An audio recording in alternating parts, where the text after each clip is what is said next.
Second by Dan, all in favor? Aye? Aye. Opposed? Okay. And I guess that Melissa's gonna give the poop report, right? Actually, Val, Al? Val, do you have the information on Joe Brilling? So the only thing Mr. Brilling had for the committee this morning was a, type 2 teacher resolution to be sent to the full board. I forwarded on to Debbie and to Roger for their review. If we're getting to phase 3 of the long-term control plan down at the plant, and this is a secret resolution that, needed to begin that kickoff. And just so we can have a little bit of discussion here for the record, because it's a replacement in kind, it gets automatically classified as type 2. Because they're not changing anything, they're just upgrading equipment. Okay, is there a motion to do this? Remember who's on the committee? Yeah. I'll move it. Yeah. Okay, Matt moved it, Darryl seconded it. Any discussion? All in favor? Aye? Aye. Opposed? Okay. And that, Matt? Melissa, correct me if I'm wrong, because it's a moving target. So, this is a sewer district issue, is that okay? Joe was gonna retire, it was gonna be at the end of the year, and it was gonna be June of next year, which is sort of the last thing we all collectively heard. It's now back to December 31st. Yes, Joe is gonna be retiring the end of this year. So the process for his replacement went from December now to September, right? Correct, More or less. yes. So that will be accelerating. And certainly, there's gonna be 2 members of the county who are gonna be part of that interview committee. And the personnel committee, we'll discuss the personnel. Certainly will accept anybody who wants to be part of that. You're more than welcome to volunteer to do that. And that'll be probably starting in the fall. I'm looking for volunteers. I'm begging. I think the chair asked me one little ship. That's why I'm asking, because if you don't do it, I gotta do it. Just as an update, so it is the end of the year. Yes. Any person or some of the personnel committee? It's gonna be Danielle, and then we were looking for somebody from personnel, but I'm not really getting too picky at this point. Okay. Dan?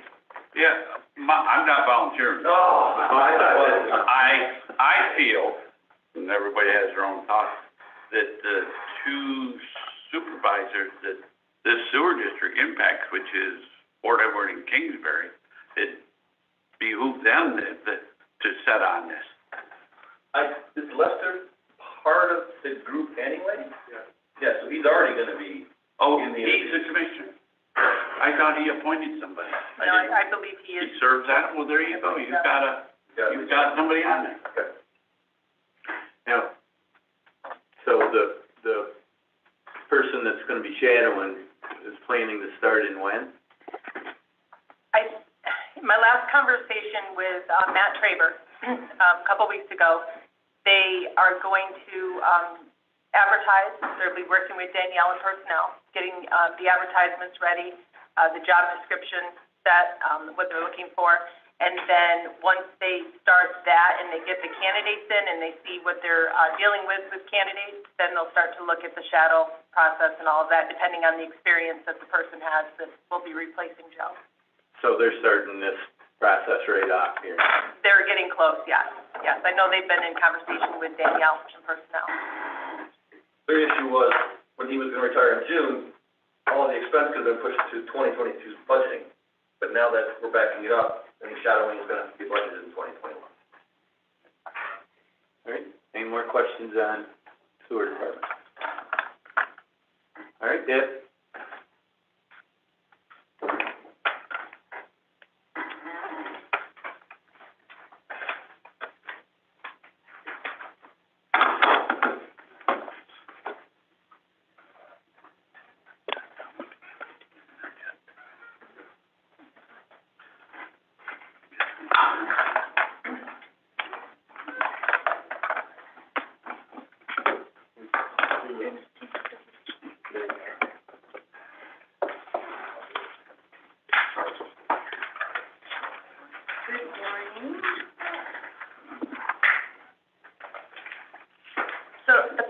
have on, the agenda for DPW today is a discussion about our bridge projects, to update everybody that we can. The Shushin Bridge project will have to be moved to next year because we're still in the right-of-way process. The Church Street Bridge in Granville suffered some setbacks when the utilities were not relocated in time to start the project, but we still expect that to be completed this year. I wanted to let you know that we are applying for 2 Bridge New York grants for bridge replacement in Whitehall and Jackson, but the competition is pretty tough, so. I know, some of the towns applied for bridge and culvert in the last round, so I wish you guys luck on that. The last bridge update that we have is on County Route 74, just south of the village of Greenwich. We got a red flag. So there's 2 types of red flags. One means you have to fix it within 24 hours, and one means you have to fix it within 6 weeks. This is the 6-week one, and we have looked at it a lot and consulted other people, and we've decided that the best way to fix this right now, or address it, I should say, is to close it, well, not close it, but put it down to 1 lane, so you take the live load off that girder. So the state is happy with that fix, so we're gonna have to do that in Easton on that bridge. Now we're gonna have to look at how we can fix that flag completely, because the bridge needs to be replaced, and it is in our program, it's just 2 years out. So we're gonna try to figure out, when we do our budget, if we're gonna put it into this year, or if we're gonna wait the 2 years, which is kind of long for our road to be 1 lane. That's what we have on bridges. Was there any questions?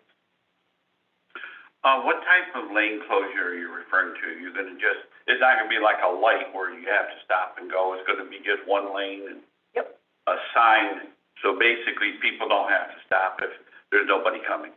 Right, there'll actually be a yield sign on one side. We looked into it, you know, the bridge in Jackson over the Batten Hill right after you turn off 29, that 1 lane bridge? Yeah. So, that bridge actually has a lot more traffic, and it can handle the 1 lane because of sight distance, and this bridge has much less traffic, so we feel it's gonna be a good fix for that job. And traffic lights are really expensive, so we're gonna try not to do that. In terms of risk, Deb, is it, I mean, it seems manageable to at least wait till next year, as opposed to pushing it out 2 years. Yep. So, although it would be a budget challenge for the process going into next year's budget, it would be at least more manageable than trying to accelerate it this year, correct? So, what we looked into already is, this is on the tip. The tip is through the Adirondack Glens Falls Transportation Council, and it's on the tip for design next year and construction the year after. So I called, and they said we could move it up. But the federal aid process, we checked into with the state and with a consultant who's really experienced with the federal aid process, and the time constraints of getting all the things done with the deadlines, it's just really not feasible to do that. So we're gonna try to, put it in our budget and replace it ourselves next year. So still go to design this year? We'll design it this winter, which is not unreasonable for what we plan on doing anyway. And when the spring thaw hits, then? Yep. Thank you. If we're doing it all on our own, what's the total cost? Well, that's why I haven't decided yet, because I don't have it. I mean, that would decide whether we wait and go to the tip or not, because. That's why we're gonna bring it to budget. So when we decide, well, when we calculate what we think the cost is gonna be, the estimate of it, then we'll put it in our budget, and if it goes through. Is it possible there'll be more money with this new infrastructure program too, that would maybe accelerate some of these things, or not possible? I really don't know a lot about the new infrastructure project, just that it goes back and forth, and I don't know if it's really been approved yet, hasn't it? No. Kathy, Jude? I was just gonna let the rest of the board know that that road is already closed further down, because they've been replacing bridges on 74 forever. they're coming up from the county line, so there's already a detour for the heavy traffic to be going around it anyway. Just so you guys know. I know, because, because you're in my town and working on the bridges. Dan? Yeah, Deb, I'm a little confused. Are we talking two things or one thing? This is gonna be closed, you said it has to be fixed within 6 weeks, so you're gonna patch this bridge up and it'll be reopened for the winter, and then you're gonna accelerate replacing it? Or is this gonna stay one lane until you replace it? One lane until we replace it. Okay, thank you. It's good to know. This bridge has, treated lumber over weathering steel, which is not a really good combination, and we have some more bridges like this, so we're analyzing all of them, and we're gonna try to put in for funding, possibly through AGFTC, so that we don't have this problem again. That's a Ken Wheeler bridge, if it's pressure treated. And next, we have our pavement preservation project. So, last month, I asked if we could send it out to bid, so it went sent out to bid on June 17th, and it has to advertise for 3 weeks. This is County Route 35 and 36, and, because the bid closes on July 9th, there is no committee meeting that I can take it to allow for award. So, is it okay if Jay takes it to the board meeting, so that we can keep it on schedule for this year? I don't know, is that allowed? Anybody wanna make that motion? I'll make that motion. Cassie made it, Darrell seconded it. Any discussion? So the bid, Go ahead. so the bids come in on Friday the 9th, and if you notice something a week ahead of time, that's not an issue, right?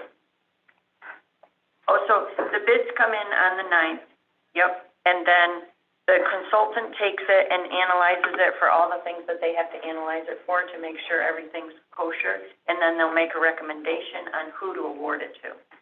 And we can't do that until they give us their recommendation. It should only take them a couple of days on this type of a project. So, You're gonna need the 2/3 is the answer to your question. okay, you're always. If it's gonna take them a couple days, you're gonna need the 2/3. Okay, If we could get it out on the 9th, that would be fine. that's what I'm. But it sounds like we're not gonna be able to because of the analysis. So you're gonna need the 2/3 on Jay's resolution. I think that was the question you were getting ready to ask. Okay. You're worse than my wife. I like her, I'll take that. Any more discussion on the motion? All those in favor, aye. Aye. Opposed? So last month, I asked to apply for a WQIP grant through, Beth Gillis. We do this quite often to, fix erosion problems and culvert problems. But DEC has made a new rule that you can't have roadside erosion fixes in with culvert fixes on a project. So that $1 million grant is gonna be spent it's gonna be separated into 2 grants. So, one of them will be for $537,000 and one will be for $508,000.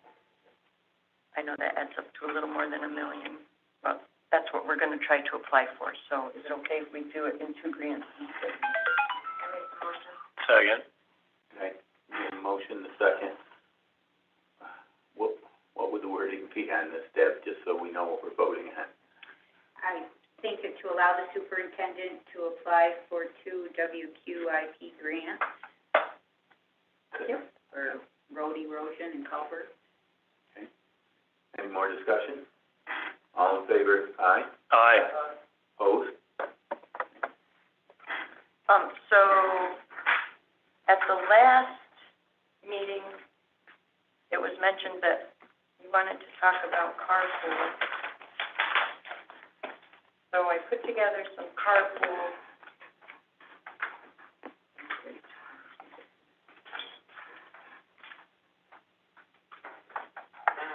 I put together a presentation that'll hopefully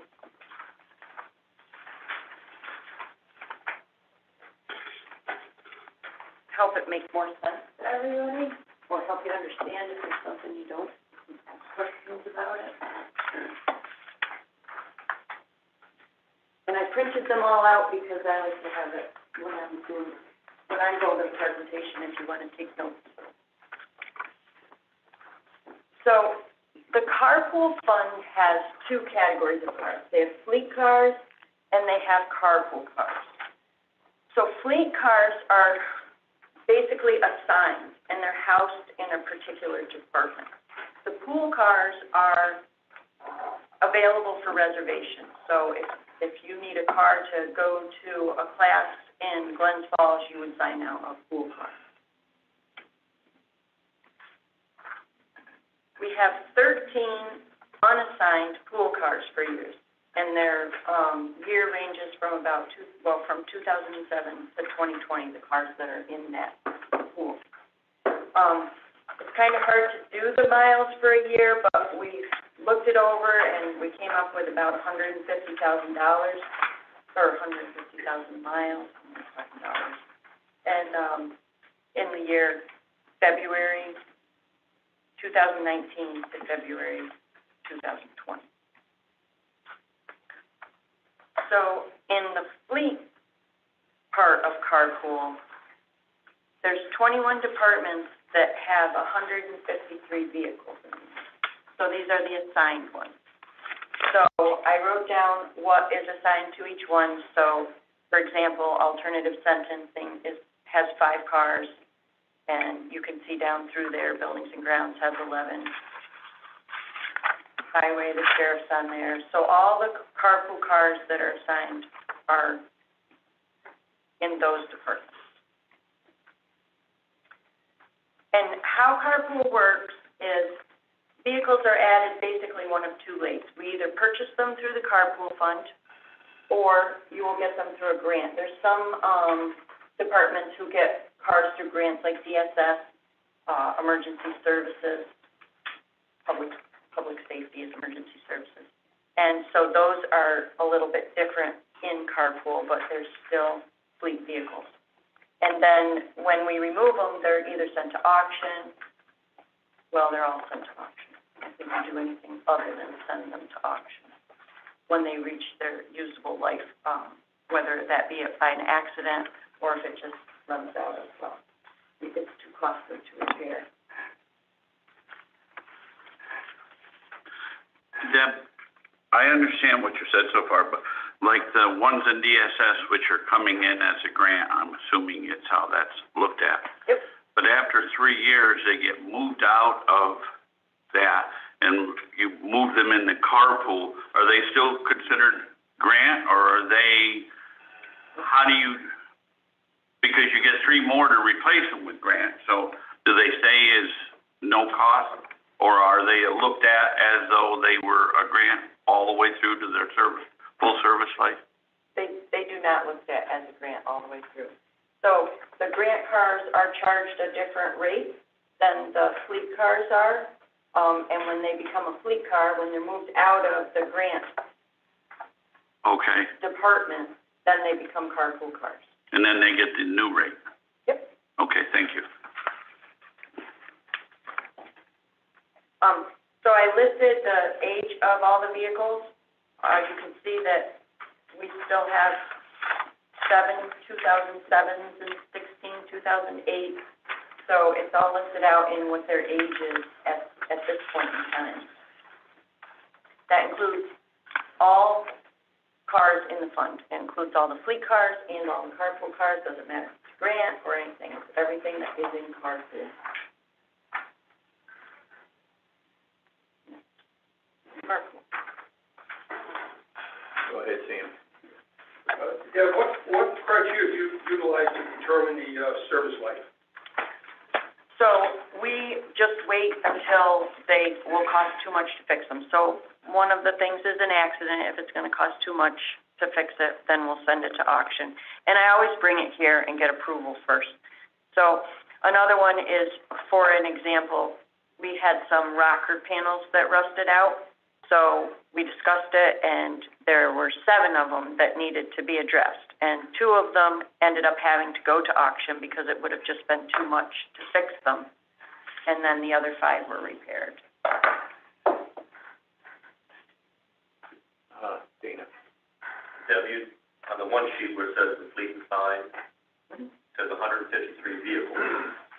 So if you add the 13 car pools, that's a total fleet of 166, right? Okay. You see that, Matt?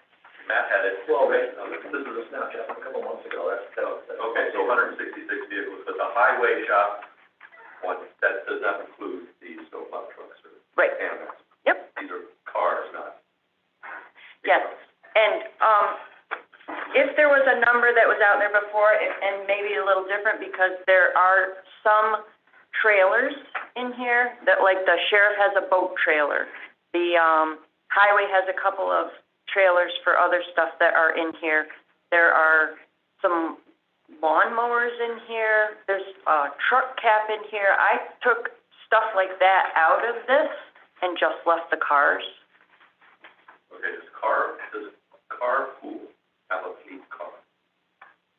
Carpool has a maintenance truck that he goes out with. So yes, there is one fleet car assigned to the carpool shop. The Foreman trucks are in there also, right? The Foreman trucks are in there for the highway. Deb, we have, it looks like roughly 35, 36 vehicles that are 10 years or older. Are they located in departments with lower use, or are they still everyday use vehicles? They're everyday use vehicles. A lot of those are in NUCO for the meals. So they get used a lot. Yeah. So, I dug in just a little deeper, I channeled my inner Dana half and pulled my budget out. And it appears in this year's budget, we budgeted for 2 DPW pickups, 2 new ones, right? 1 minivan, and then it says 5 sheriff's vehicles. And it appears that's the only thing we actually budgeted for, right? So they're the only ones that you will just hit or purchase, and they just fall in, and obviously, what would you do? You get 2 new pickups, you take 2 older DPW pickups and auction them. So the DPW pickups are a little bit different because we have backup pickups because they have to take the workers to the jobs. So we would retire some that were too old. Sometimes, and this happens more often than not, we have to retire them before they can be downgraded to a backup pickup. But in terms of other cars, yes, we would go through the fleet and see what would be in the worst shape. Right, so the minivan that comes in, you'll find the worst shaped one in carpool now and bump that out. Yes, the minivan is actually for NUCO that addresses an issue with their. And then the 5 sheriff vehicles, that just replaces the 5 of the vehicles that's on the sheriff's list Yes. here, right? Yep. Okay. Yes, then those will go into But I our. think with the discussion, though, with the sheriff vehicles, is we had always talked about them like DSS coming back and from the pool. But there's a possibility that the sheriff's cars are worth a lot more to sell. Well, that's where I was headed to say. To go into the pool. If you get 5 new ones, so 5 are coming out, my question is, where do they go? Do they go into the carpool? Do we sell them? That's the way it was set up, yes. That's the way it's set up, it goes in the carpool. But that doesn't mean they should. Under the situation, it's hard to know now. That's called? Probably the board's call, if we think they're worth more and we can buy a better vehicle, that's what. Well, right now it's set up that that's the way, Yeah. that's the way it goes. So they would go into carpool, Yep, they're already in. which would take 5 more of the bottom Yeah. ones out. Yep, All the white Explorers you see in our parking lot, Former, just have the vinyl pulled off them and say former sheriff. sheriff vehicles. Right. yep. Okay. Okay, So I thought we were recycling some of the sheriff's vehicles in because people needed 4-wheel drives. Versus buying a new one, we're recycling the sheriff's cars, sheriff's SUVs in to fill that gap. I know that they're cycling them in, I wasn't really here for why. I know. Could we break them down and some we may sell, some we keep for people in deals, like, cold storage message? Is it true that we budgeted for and paid for 2 Chevy Tahoes last year that we still haven't received delivery on yet? Yeah, that's very common, it takes a long time to get stuff. But those Tahoes would be Last year's sheriff vehicles, sheriff's, yeah. and so they would bump out 2 of the older sheriff vehicles to go, that would then go into carpool. Yep.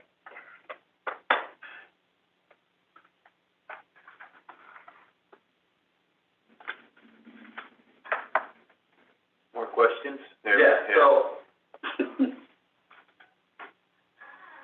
so where do DSS cars come from? I understand that we pay a quarter and the state pays 3/4. But if we don't budget for them, then how do we buy them and how do we pay for them? That would be Al. You want me to speak from here, or you want me to go on? We can hear you, I guess. Yep. So in anticipation of today, I put together a little handout that I could show you, but let me just first, so, not to make this longer than it has to be. You could, in conversations with the sheriff explorers, we're going into like the fleet. The fleet, as far as four-wheel drive, my understanding from Deb is pretty healthy right now. So if there was ever a year to consider sending the sheriff cars to auction rather than the fleet, this might be the one. And I've got looking at that car pool. So the current bid that's out right now for DSS cars came back, and they're only looking at 21.7 for Chevy Trailblazers, which I think is a fantastic bid. Our share of that is $5,400 a car. So if we bought 3 of the Trailblazers under the current bid that's out, it cost the county $16,306. We currently have $8,600 of unbudgeted revenue from the Hudson Falls Police Department for repairs and maintenance that we're doing for them that wasn't part of the 2021 adopted budget. So in theory, if you took the $8,600 that you've already got to date, not even talking about what's coming tomorrow, and took the 5 sheriff vehicles and sent them to auction, and they brought on average $1,500, which I printed out from Auctions International.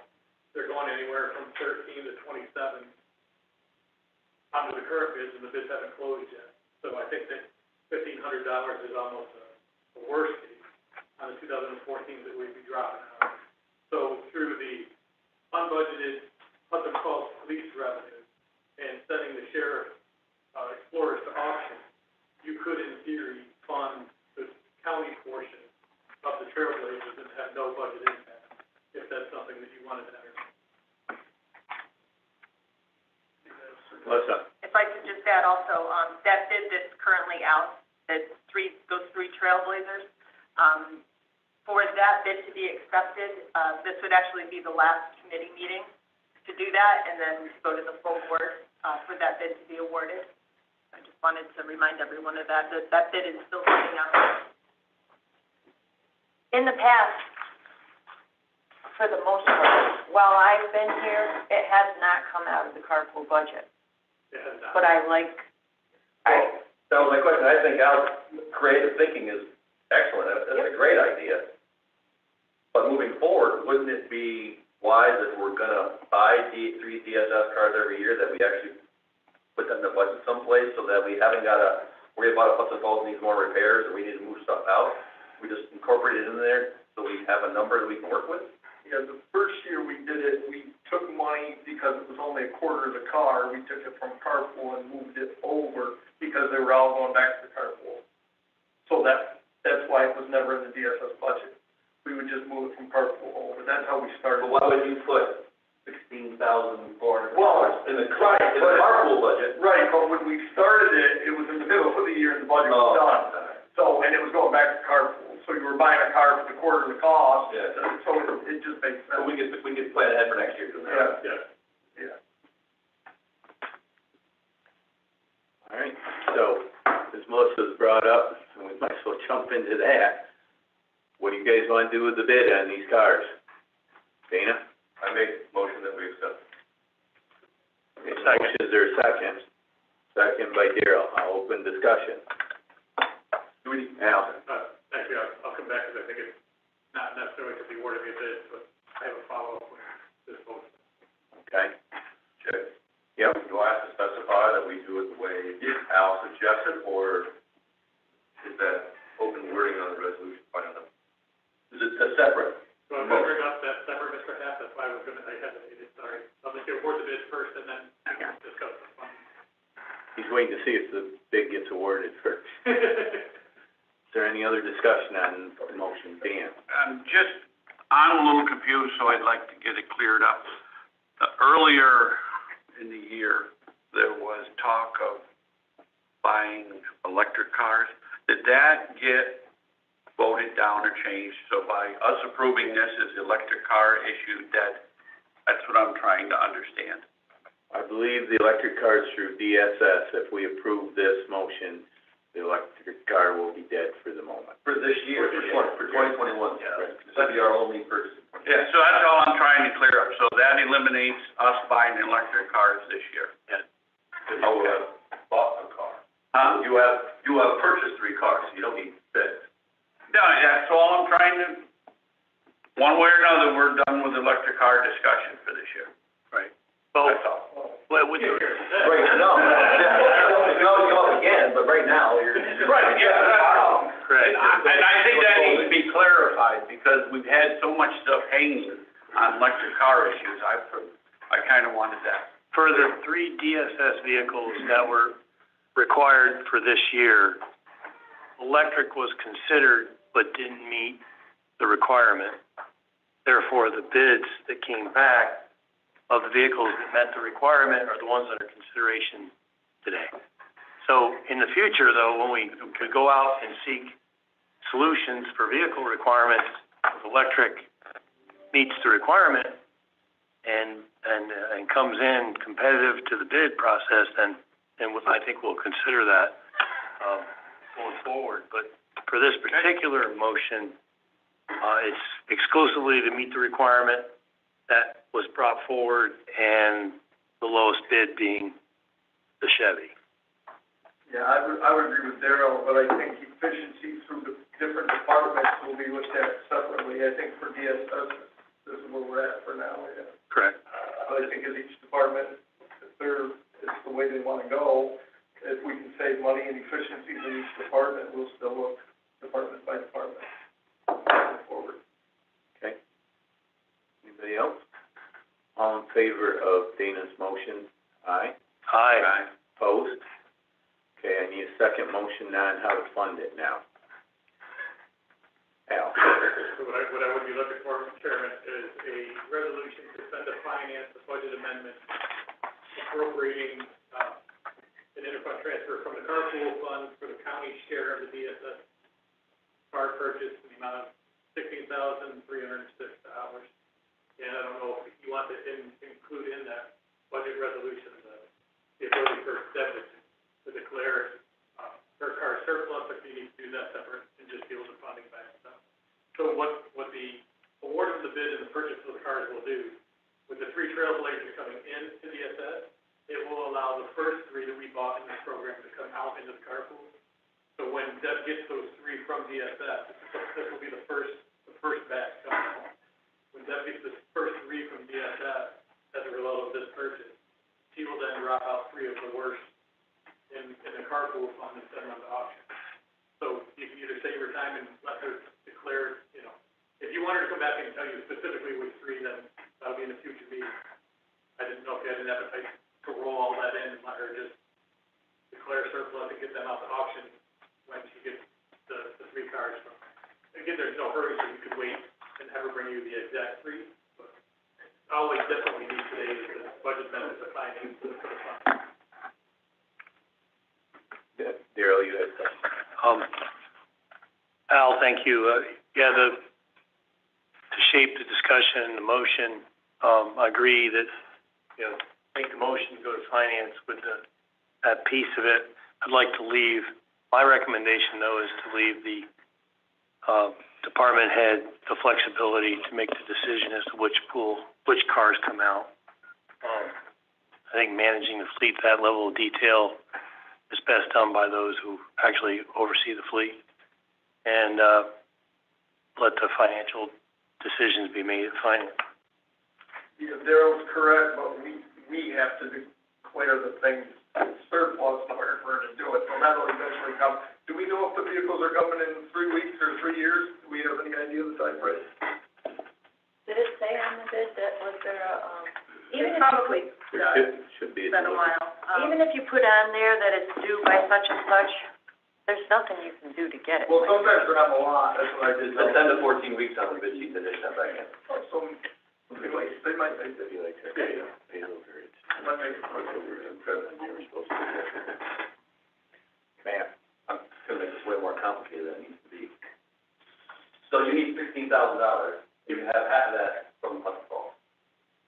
So you need to sell vehicles out of the bottom to cover the rest of that revenue. Is it whatever Deb determines, or are you specifically saying 5 of those SUVs at the bottom can come out? Well, my presentation to the board, and you guys can decide if it's a board thing, a debt thing, or a cooperation thing. My recommendation was, rather than put the 5 sheriff cars in the fleet, send them to us. And would that Use those proceeds. that be Deb's decision? Yeah, that you decide that? It really is a board/debt. I'm thinking that we make the motion that the money comes out of what we've recovered in repairs and stuff for work for others, and from sale of vehicles that Deb declares, and we'll decide that, or she can, as we go to the next meeting or two here, yeah. I guess the second part of the question was, you budget revenue from mill sales anyway, that's already incorporated revenue into the budget, now we're co-opting that? So she has revenues budgeted, but it wasn't for these vehicles, that's why I brought that up specifically. So you're saying, let's take 3 or 4 out of the bottom anyway, plus the 5 vehicles, because they're great shape and carpool, especially on those, Right. and it's additional revenue. And there'll be another 2 for the 2 Tahoes, so there's 2 Tahoes on order that will come in. And then there's gonna be 5 new ones, so the sheriff will have 7. You get 3 from VSF, you're gonna have 10 cars come fall out of the carpool to auction. In theory. Melissa? If I could just suggest, I guess letting Deb look at the carpool, seeing what cars are needed or not needed, and then, because we have some really old cars in carpool by the looks of things, so maybe, you know, there is a need for some of those sheriff's cars, but maybe not all of them that are gonna come in, and I think Deb probably could make that determination, the best, and decide what it is that can be sold for revenue. Dan? I agree. I don't want to muddy the water, but Deb, I have a question. There's 153 vehicles and how you have them assigned here on one sheet. Then you got the vehicle age on the next sheet, and there's 166 cars there, so there's 13 cars. Are they already taken off the road and up for auction is what They're that? they're the carpool cars. So on the sheet that has carpool, there's 13 carpool cars, and on the sheet that has fleet, there's 153 assigned, 13 unassigned. Oh, the 13 unassigned, okay. So when you look at the age, it includes everything. So the Okay. vehicle age Yes, includes I everything understand in what the you're fund. saying now. They're unassigned but in carpool. Yep. Okay. So you and Melissa and Al are gonna come back and tell us what you're gonna do, and we're gonna go like this, right? I think that's what we always do anyway. Okay, good, all right. Could be wrong. Brian? Can we get this a little unconvoluted here and just use contingency to go with that, or that revenue money for now, and then do the cards separate so that we can see what that number is? In other words, it's gonna be hard to detail what that number is, because I think Alan's right, there would be a huge surplus from what they bring if they're sold. But I think it's a small enough number, I think that contingency's got a couple $100,000 or more, it's quite a big, it's been a while, and what we took last, but. And my intention was to bring it. No, I think what you brought out was really good, but I think to keep it cleaner right now, let's just have the set number and be done with it, and then let's keep that on our radar to do that when the time You comes. want 16.3 to hit contingency? What's that? You want 16.3? No, but take the revenue, if we're good, well, maybe you add the 82 contingency revenue that you haven't even put in yet, could use on that revenue. 8,300 from carpool. You said we haven't recognized that revenue yet. You want 7,900 from contingency. So, yeah, that's what I'm thinking, is recognize the revenue and however, whatever you think's cleanest, because it needs to be clean so we can remember what we're doing. Well, that's all right, Brian, but when we get the revenue from the sales, does Al then have to break it back in, some into contingency and some into I think it's important that he brings it back so we see what it was, to know whether it was worthwhile when we look to do it again the next time. I think that's what I was trying to, what I was saying, is that's not enlightened when it happens. We don't either know it was a good deal or a bad deal, because it's all just thrown in and we didn't see it. So if you're uncomfortable with the auction revenue, what you could do is you could just appropriate the carpool fund balance for $7,900. And if it's less, that's how much you use, and if it's more, that's how much you add. And we could report out on that. If you said we don't. Either way works for me, I just don't want to convolute. I'd like to say with the transfer from carpool, keep it clean, but Right, whatever, right. I mean, you guys tell me what you want to avoid it. Yeah, carpool fund balance is good right now, but yeah. Over the 7,900, it will just stay in fund balance and. And we'll see the difference. Yeah, see the difference. That's perfect. It's almost a win-win. Yep. Okay, who made that motion? Nobody yet. Dana did. I'll make the motion. Okay. Is there a second? Second by Matt. Discussion. I'll have, right after we do this, I know the comment, not part of this. Okay. Any other comments on the motion? All in favor, aye? Aye. Opposed? Okay. Dana?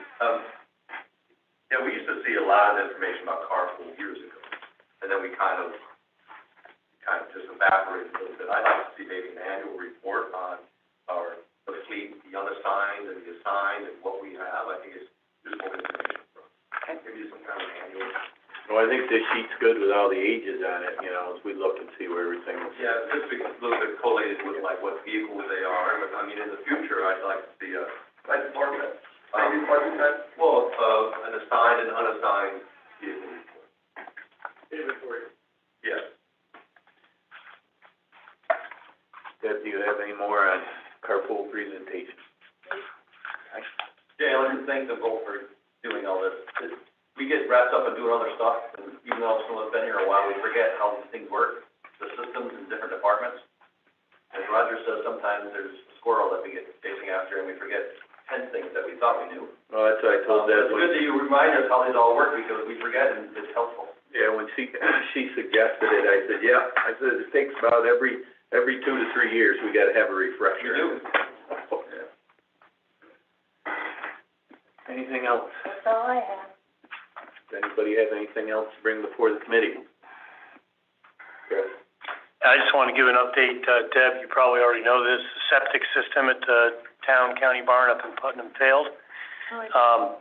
Yep, it was all exciting. It's a good time of the year for it to fail, though. If you want to say that. Always the optimist. Yeah. Well, worst case scenario, we pump out the 1,000-gallon tank, but, what happened essentially was the infiltrators that were in place, off the distribution box, were actually paved over, so that adversely impacted its design.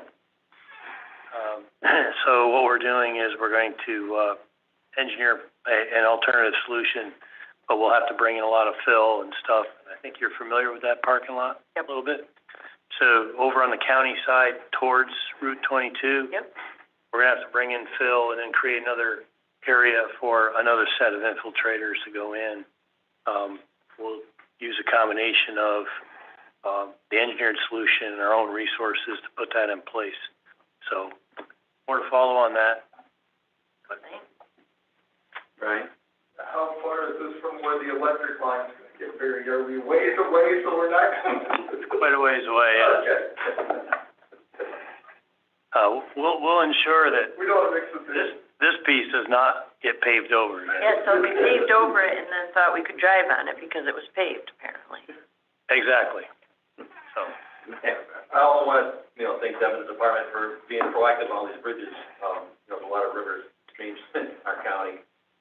I can tell you, I'm sure John knows and Dave knows that just the other side of the border in Foley, they found 2 cracks in a bridge and they shut it down clean. And it's disrupted that whole town. I've got a friend who lives about a half a mile, 3/4 of a mile south of the main area, but he's south of the bridge that they shut down. For him to go a half a mile into Dunkin' Donuts, now it's an 8-mile trip that he's got to go all the way around. There's just no way to get around it. they were not proactive, they just happened to take a random inspection and it screwed up the whole. So being proactive the way you are, moving these things forward, we're kind of lucky on our side of the border. We're also lucky that we have the capability with her and her staff that if we have to go and build a bridge ourselves, we can do that. How often are bridges inspected? I assume it's New York State DOT that inspects it. Is it scheduled every 6 months, or they have like a random lottery that they? So it depends, they're inspected every 2 years. If they have a flag on them, especially a red flag, they're inspected every year. So if you have a red flag, it has to be addressed, but then it puts it on the schedule to be inspected every year. Right, is there inspection season every year, or does it take them a year to do all? Oh, they do it all year round. So they're continually inspected? Yep, and a lot of it is done by consultants because they have so many. And this came from the, Schoharie Creek Thruway collapse, because they have the inspection program now.